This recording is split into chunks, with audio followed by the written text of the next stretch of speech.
100% Chelsea. Chelsea 4, Stoke City 0. Jack, talk to me, brother. Well, I can't really say anything apart from I'm happy. Let's be honest, Morata, even though some people have said he's not all that, I think he's beginning to come into it now, and I think he's beginning to look lively. He's really putting himself about. And although today's goals weren't exactly screamers, they weren't world-class goals, as I like to say, he was at the right place and the right time, and you've got to have a certain bit of skill to be able to do that. And I'm looking forward to what he's got to do, what he's going to give at City.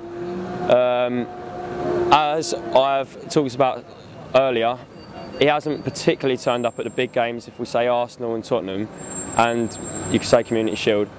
But I think he's going to have so much confidence after getting this hat-trick that I think he's going to show something this weekend. I agree with that. I mean, let's talk a bit about Gary Cahill as well, though. Yes. Obviously, he didn't start today. Rudiger, obviously, came in the side for him. Yeah, Christensen replacing David Luiz. If I start shouting, it's because there's a bus going past.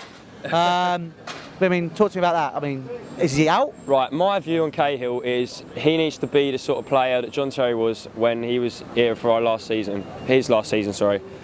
He was more of a backseat player, but he was someone you needed in the dressing room. And although I don't think he's got as much ability as other people in the team have, I still think he's definitely needed, but maybe not to start the big games anymore. I like to see him play in the Champions League. I'd like to see him start though, maybe against Roma.